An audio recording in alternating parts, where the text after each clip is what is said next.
आज से सावन महीना और कांवड़ यात्रा शुरू हो गई है। बताते चले कि कांवड़ियों की सेवा और सुरक्षा के लिए खास इंतजाम किए गए हैं। मंदिरों में भक्तों की भीड़ लगी हुई है। 23 जुलाई को मनेगी शिवरात्रि। ये बड़ी जानकारी हम आप तक पहुंचा रहे हैं, जहां आपको बताते चले कि भक्तों की भारी भीड़ मंदिरों में देखने को मिल रही है, शिवालय में देखने को मिल रही है। आज से सावन महीना और कांवड़ यात्रा शुरू हो गई है। ऐसे में कांवड़ियों में भी काफ़ी उत्साह देखने को मिल रहा है। कांवड़ियों की सेवा और सुरक्षा के लिए खास इंतजाम किए गए हैं। मंदिरों में लगी है भक्तों की लंबी लाइनें और 23 जुलाई को मनाई जाएगी शिवरात्रि। ये बड़ी जानकारी लगातार हम आप तक पहुंचा रहे हैं। बताते चले कि सावन के महीने में भक्तों का काफ़ी तांता जो है वो मंदिरों में देखने को मिल रहा है। सुबह से ही भक्त पहुंच रहे हैं पूजा अर्चना करने के लिए। और इस खबर पर अधिक जानकारी के साथ एसोसिएट एडिटर देवेंद्र कथूरिया हमारे साथ जुड़ गए हैं। देवेंद्र जी, सावन का महीना शुरू हो गया है, ऐसे में मंदिरों में किस तरीके की हलचल आज देखने को मिल रही है? देखिए सत्यम, आज 11 जुलाई से सावन का महीना शुरू है, 9 अगस्त तक चलेगा और 9 अगस्त तक की इस बार अमरनाथ यात्रा भी 9 अगस्त तक है।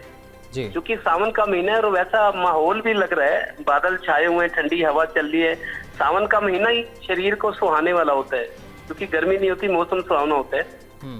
और आज कई भक्त ऐसे होते हैं, भोलेनाथ शिव को देवों का देव महादेव कहा जाता है, सबसे बड़े देवता के रूप में पूजते हैं। महिलाएं भी बड़ी संख्या में शिव जी को पूजती हैं, प्रसन्न करती हैं, व्रत रखती हैं। तो आज शुरू हो रहा है सावन महीना।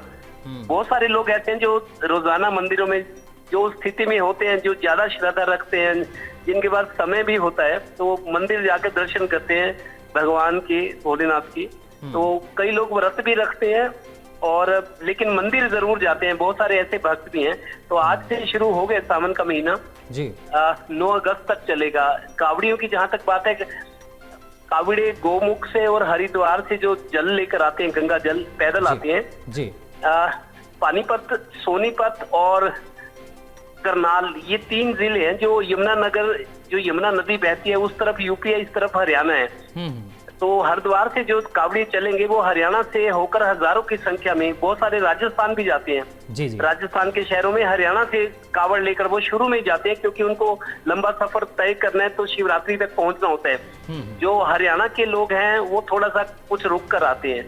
पंजाब के लोग भी बहुत सारे इधर यमुनानगर होते हुए, अम्बाला होते हुए पंजाब जाते हैं। राजस्थान भी बहुत हजारों की संख्या में, महिलाएं भी होती हैं। लेकिन हरियाणा के जो कावड़ी है वो थोड़ा सा लास्ट के दिनों में आते हैं, क्योंकि ज्यादा दूरी कवर नहीं करनी होती।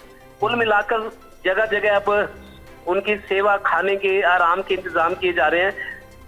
प्रशासन के स्तर पे भी पुलिस के लिए खास हिदायतें हैं कि कावड़ियों की सुरक्षा का पूरा ध्यान रखा जाए, कोई दुर्घटना ना हो, या जो रोड यूजर्स हैं उनको कोई दिक्कत ना हो, गाड़ियां स्मूथ रूप से चलें और कावड़ियां सुरक्षित रहे। तो उनके खाने, रहने पीने के लिए भंडारे शुरू होने वाले हैं। अभी आज पहला दिन है, लेकिन बड़ी संख्या में पानीपत के लोग भी, जो स्थानीय लोग हैं, जो भगवान शिव के भक्त हैं, वो कावड़ियों की सुख सुविधा का ध्यान रखते हैं। अच्छी से अच्छे खाना, खीर बनाना, हलवा बनाना, उनके पैर दबाने के लिए सेवादार होते हैं। तो अलग अलग तरह की सेवा करते हैं और उनका मन को सुकून मिलता है उनको। हाँ जी, बिल्कुल देवेंद्र जी, जिस तरीके से आपने बताया कि आज प्रशासन की तरफ से भी बहुत अच्छे इंतजाम किए गए हैं कांवड़ियों को लेकर, लेकिन मैं आपसे ये भी जानना चाहता हूं कि कांवड़ियों के लिए मार्ग सुनिश्चित किए गए हैं कि वो किन रास्तों पर चलेंगे, उनका क्या मार्ग रहेगा?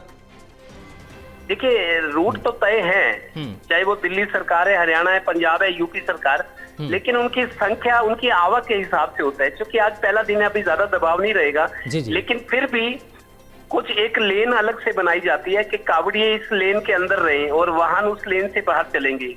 तो इस तरह की व्यवस्था होती है। अभी आज पहला दिन है, मेरे को लगता है ज्यादा दिक्कत नहीं है। आने वाले दिनों में 15, 16, 17 तारीख, जब 5-6 दिन का समय रह जाएगा, जो राजस्थान के, पंजाब के कावड़ी है वो हरियाणा से निकल जाएंगे। उसके बाद हरियाणा वाले आएंगे, क्योंकि हरियाणा से हरिद्वार ज्यादा दूर नहीं, 160 किलोमीटर है। अलग अलग शहरों की अलग अलग दूरी है, तो उनके लिए अलग लेन बनाई गई है। और जो सेवादार हैं, भंडारे लगाते हैं, उन्होंने जगह प्रशासन से परमिशन ले ली है, वो आदमियों का इंतजाम करें, खाने पीने का। बड़ी ऐसी बढ़िया चीजें मैंने देखा है। कावड़ियों की सेवा में अच्छे रोज खीर बनाना, दूध सा हलवा, पूरी, हाँ। उनके आराम के, उनको बढ़िया बिस्तर बनाना, उनका सुकून मिले, आराम करें वो। उनके पैरों में छाले होते हैं, शरीर दर्द कर रहा होता है, तो तमाम तरह की उनकी दिक्कतों को ध्यान में रखकर उस तरह की सेवा भी मुहैया करते हैं। और पानीपत में तो 4 से 5 दर्जन ऐसे कावड़ सेवा शिविर हैं जो हर साल लगाते हैं। बड़े से बड़े लोग भी हैं, श्रद्धा की बात है ये जी। तो लिहाजा आज त्योहार की शुरुआत हुई है और चूंकि सावन का महीना है, मौसम भी खुशनुमा बना हुआ है। जी बिल्कुल देवेंद्र जी, बहुत शुक्रिया आपका हमारे साथ जुड़ने के लिए और तमाम जानकारी साझा करने के लिए।